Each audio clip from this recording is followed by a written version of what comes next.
Hello, and welcome back to Grim and Whim. On today's episode, we're going to be looking at the subreddit True Scary Stories. And with all that being said, let's go ahead and hop into the first story. The first story is titled, "We Got Lost in a Forest, and it was one of the strangest experiences of my life." I'm a teenager, and I've been in scouting/Boy Scouts for nearly all of my life, and I really enjoy exploring with my friends and being trusted more, as I'm older now. A few years ago, me and two girls named Amy and Harriet were asked to head into the woods surrounding our campsite to find a long, straight stick suitable for carving into a point. Bear in mind that I was a lot younger back then. Harriet was older and Amy was only 1 year older than myself. We had been walking in deliberately the same direction as to not get lost and memorizing the surroundings as we went, in order to find our way back easily. About 15 minutes in, and we couldn't find anything to take back, so we turned around and returned to the campsite. That's when the initial panic set in. The trees had almost unnaturally knitted themselves together in such a way that it seemed our path was non-existent in the first place, like it had just vanished. We looked around 360 degrees, and now everything looked exactly the same. Trees we could have sworn were different from one another appeared as all copies of the same tree.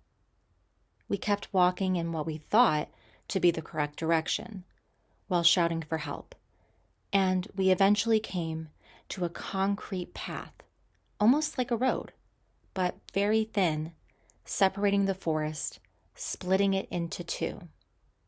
We didn't follow the road as it went in the wrong direction to our campsite. On the other side of the path was more forest.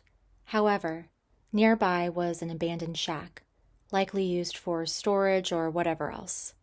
We had no idea anything like this was out here in these woods, so we just kept walking. We eventually came to a road we didn't recognize.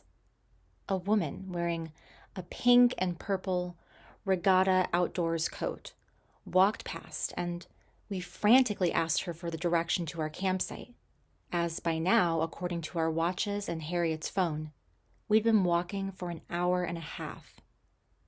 She said she'd never seen us before, but said that there's another campsite in that direction. We followed her advice and eventually came back to our campsite. We frantically apologized for being so long and that we couldn't find anything. The leader, Ian, could see all of us were pretty shaken up, and he stated, confused, that we'd only been gone 25 minutes and that our free time was still going on. To this day, this baffles all three of us, as our free time was 40 minutes long and our watches and phones had said that we'd been gone for hours. The forest we were in felt crushing and claustrophobic, like we'd entered an area that the concept of time didn't apply to. I believe in the paranormal.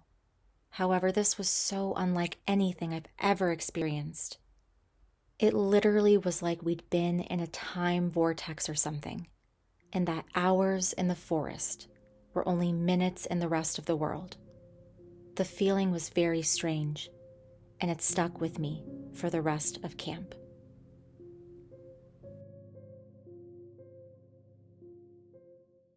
When I was a child, I had a friend named Lucy. She was a neighborhood girl who would come over to my grandmother's house, which was where I lived at the time. There was a park by my house that had a deep creek next to it. I couldn't swim, so we always had to have an adult with us when we were near the creek. Lucy was always a toxic friend, but I didn't know at the time. She would always threaten to stop being friends with me or stop talking to me if I didn't do what she wanted. She would also always say that she deserved my toys and my family and my friends more than I did. I didn't mind this as I had a hard time making friends, and Lucy was one of my only friends. One night, Lucy came over and she said she was bored and wanted to go to the park. I told her my family was in the backyard and we had to have an adult go with us, but she said she would leave and never come back if I didn't go to the park with her. I followed her and we went to the park. She walked right past the playground equipment to the creek, and I asked her what she was doing. She said she wanted to swim, and I told her I couldn't swim. Then she called me a string of hurtful names, including weak, stupid, and an awful friend. This really hurt my 5-year-old self, so I started crying. This made her even angrier, and she told me something I'll never forget. "You're an awful child. Your family deserved me and not you." I was so confused and sad that I just ran home. I never saw her again, and I just thought she was so angry she really never spoke to me again. Now, about a year ago, my family was talking about my many imaginary friends, and my mom said that my friend Lucy really creeped her out because she was supposed to have a daughter before me, who they wanted to name Lucy. My mother had a miscarriage, and Lucy was never born.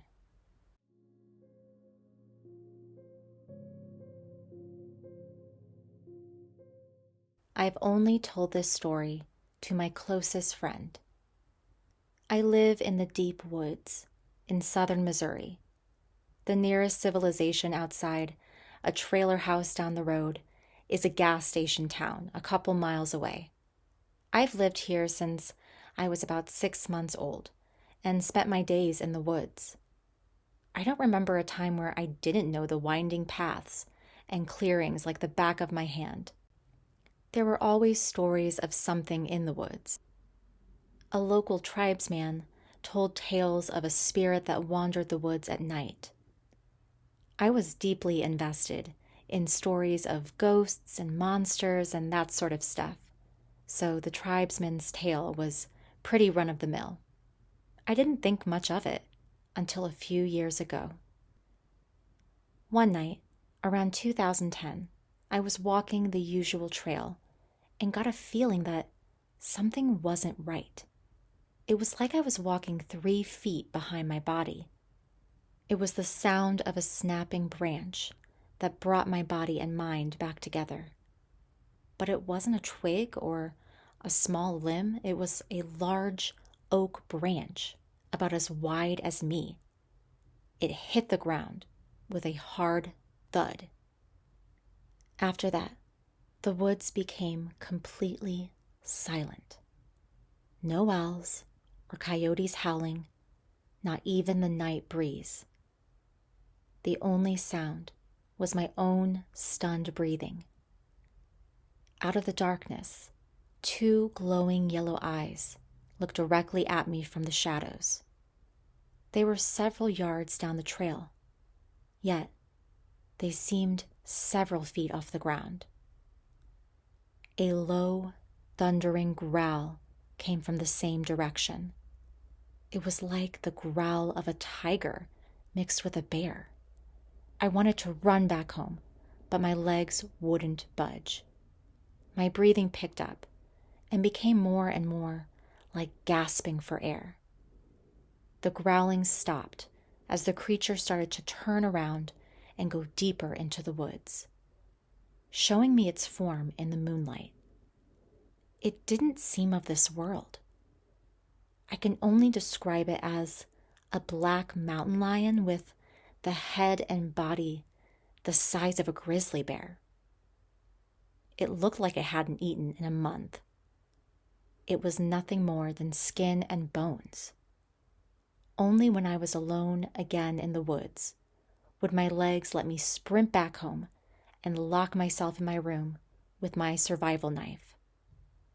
Occasionally, on the quietest nights of the year, I can hear it outside my window, and the same eyes from that night appear out of the darkness. I never go outside without my knife anymore, even during the day. I've had several friends that have come over for the day, go home that night, and tell me how they felt like they were being watched from outside. The final story is titled, A Sleepover That Haunts Me to My Core. At the time of the sleepover, it was me and my best friend, both age 7 or 8. We are both now 16 and 17, and we haven't talked about this incident since. We lived in Florida, about 15 minutes away from Tampa. It was one of our many sleepovers we had, and it was no different from the others. We played with Barbies, watched movies, read books, until we couldn't take it anymore, and went to bed around 9 or 10. I turned off the lights and climbed up to my top bunk, where both me and my friend were going to sleep. As I lay down, something immediately didn't feel right. The house I lived in was relatively old, and our landlord sucked and never came to fix anything. He really only cared when our rent was due. Before getting in bed, I flipped on my fan and had my mom turn the AC down. But as I got in bed, my fan was turned off. So was the AC. But I thought, hey, maybe the power went out, and I didn't think much of it. About 20 minutes go by, and I can't sleep, and I feel like I'm dying of heat stroke. I'm not sure if my friend is awake, so I say her name quietly. She responds immediately saying, I can't sleep, but it's not because it's hot. I look over and can barely see her, just her silhouette. I look up at the ceiling and sigh and say, what is it then? She responds saying, it's the man in the corner. When I say I got chills, I got chills. I look over at her slowly and then turn my head to look at the corner. I thought she was lying because I didn't see anything. I let out a breath of air I didn't know I was holding in. I go to adjust my blanket, and that's when I see him. A man, dark and tall, seeming to just stare at both of us.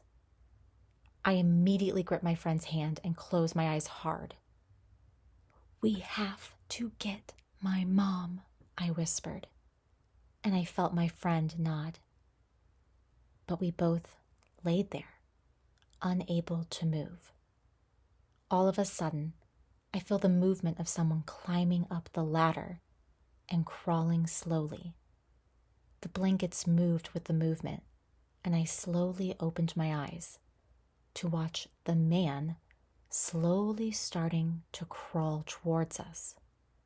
I was gasping for air and looked over to see my friend watching too, paralyzed. I look back at the man and can see only his outline, no features. I hold my friend's hand tight and say, scream when I tap your finger. I barely got it out in a whisper. She slowly nodded, and as I watched the man slowly reach for my face, I tapped her hand, and we both screamed bloody murder. My mom came in no later than 20 seconds and turned on the light, and both me and my friend were holding each other crying. There was no trace of the man, but my mom checked all doors, saying they were locked and weren't even moved. We both slept on the couch that night, watching Barbie movies and holding each other tightly. To this day, I don't know what it was or who it was, but I will always remember the eerie feeling of death being close to my face. So much for joining me. It's goodbye for now, but I hope to haunt you again soon.